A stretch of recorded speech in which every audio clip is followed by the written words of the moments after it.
Dear students, this is question number 11. It's exercise 1B, book 4, 8th edition. So what is the question? Shade the following region on separate Venn diagram. So this is a universal set. This is set A and set B. And हमें क्या करना है, एक diagram first point लेना है, diagram बनानी है, हर point को एक डिफरेंट डायग्राम पे बनाकर शेड करके दिखाना है.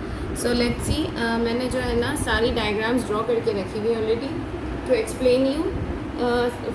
First part is A union B complement. See this is the sign of complement.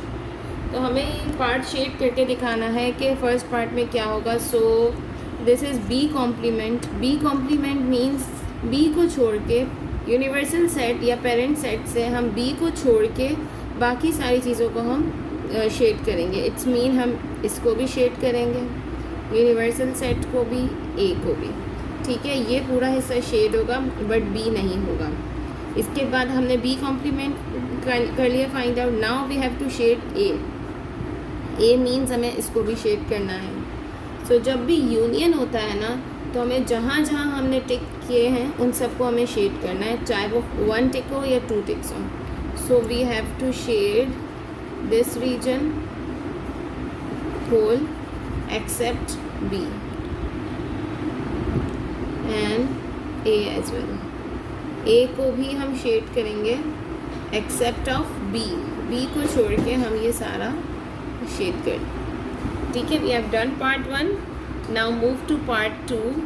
This is A intersection B complement. Again B complement means universal set से हमें B को माइनस करना है. This is universal set. इससे हमें B को minus करना है, मीन्स हम इसको शेड करेंगे और इसको same again. And A means हमें इसको शेड करना है. सो जब हम इंटरसेक्शन करते हैं तो इट्स मीन कि हमें उस चीज़ को शेड करना है जहाँ 2 टिक्स हैं. यूनियन में हम एटलीस्ट 1 और 2 टिक्स को भी कर लेंगे. जितने भी टिक्स होते हैं हम उन सारी प्लेसेस को शेड करते हैं. बट जब इंटरसेक्शन होता है तो हम डबल टिक्स को ही शेड करते हैं जो मोस्ट रिपीटेड है, सो मोस्ट कॉमन है. So we will shade only this part. ठीक है. So now this is part 3, A union B. A union B we have to find out. So सबसे पहले जब हमें पता है A union B means A and B के सारे एलिमेंट्स को हमें शेड करना है. मीन्स इसे भी शेड करना है, इसे भी करना है और इसे भी करना है. और ए यूनियन बी के बाद सेकेंड चीज़ हमें इस क्वेश्चन में गिवन है complement. Complement means parent set या यूनिवर्सल सेट से हमें ए यूनियन बी माइनस करना है. It's mean this is the universal set. इससे हम इन तीनों को माइनस कर देंगे तो हमारे पास ये बचेगा. इट्स मीन हमें इसको शेड नहीं करना और इस ओनली पेरेंट सेट या यूनिवर्सल सेट को ही शेड करना है. So now I am shading this part, only this part. ठीक है, मैंने पहले A union B find out किया और उसके बाद मैंने यूनिवर्सल सेट से जो है ना ए यूनियन बी के एलिमेंट्स को माइनस किया तो मेरे पास ये पार्ट आ गया. So now move to part 4, A intersection B whole complement. ठीक है, ए इंटरसेक्शन बी मीन्स वो एलिमेंट्स जो ए एंड बी में कॉमन है. It's mean only this part. ये पार्ट जो है ना, sorry I have to make the tick, sorry only this part and we have to only this part को मैंने टिक कर लिया. now we have to subtract universal set से हमें इस part को subtract करना है. so we will not shade this part and we have to shade all the A and B. ठीक है, again I am explaining you, मैं दोबारा आपको बता रही हूँ. A intersection B में हमें ए इंटरसेक्शन बी वाले पार्ट को शेड करना है. मीन्स हमें इस पार्ट को शेड करना है right now. But we have to find out the complement. Complement means हमें पेरेंट सेट से ए इंटरसेक्शन बी को सब्ट्रैक्ट करना है. जब हम पेरेंट से इसको सब्ट्रैक्ट कर देंगे इट्स मीन ये शेड नहीं होगा. Then we have to shade this part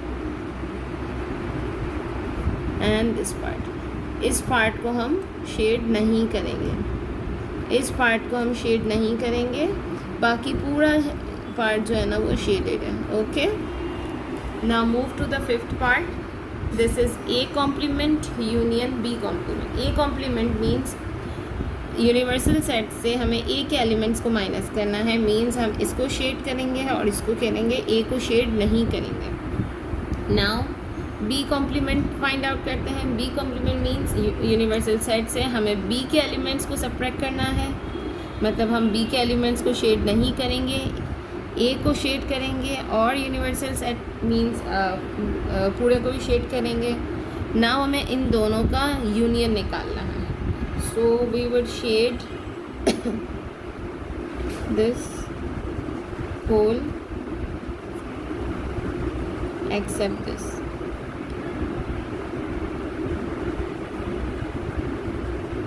Move to part 6.